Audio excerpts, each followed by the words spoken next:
Hello everyone, you're welcome back to Chess with Devans, and today I've come back with another interesting endgame puzzle.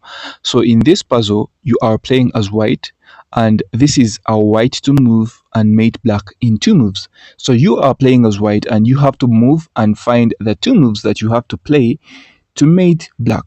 But this is a very short puzzle because it doesn't have very many variations. The reason being is that when you find the concept behind it, it will leave you with one obvious answer. But hey, it doesn't mean we shouldn't try it out together. So if you don't mind, pause the video, try to find the 2 moves that white has to play to mate black. Pause the video, try to find them. Good luck. Alright, so did you find the 2 moves that white has to play to mate black? Please don't forget to like the video and also let us know in the comment section what you found. It doesn't have to be a correct answer. It could actually be a good variation that I've not actually talked about in the video. So please share with us whatever you found. Let's try to solve it together. Alright, so if you thought about capturing the queen using the bishop, would you actually get them to mate black in the next move? The problem is now, after the rook captures the bishop, our queen is pinned and our queen can't leave this file anymore. So it's pinned by this rook, and the only thing left to do is to actually capture the rook. So after capturing the rook, our queen also goes, and that's a draw. So that's not winning for us. If you capture using the bishop, you're not winning. Let's try using the queen. If we capture the queen using our queen goes and we are in a check. And if we capture this rook, they capture our bishop. Exchange of pieces actually just leads to a draw.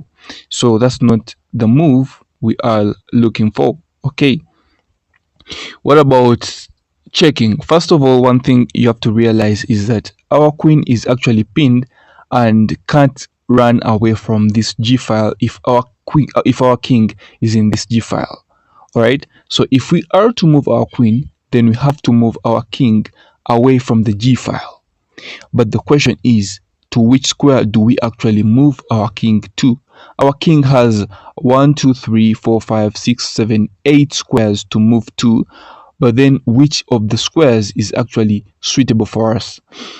One thing we have to realize is that if we move our king to a square that can be checked, for example, if we move our king to G3, this is a check, so you have to first run away from the check in order to find the mate. So that's not the square we are looking for, because we shall waste our second move going out of the check. So we have to find squares. For example, let's try H3. Light squares are the squares we are trying. If we try H3, then when this queen captures the bishop, it leaves us in a check. So we shall spend our second move trying to solve the check issue. So that's not working out for us. So one thing we have to realize, all these squares that lead to a check after capturing our bishop are prohibited. Then also dark squares are also prohibited, because the queen can actually check us. So all those are prohibited. That leaves us with 2 squares, this one and this one.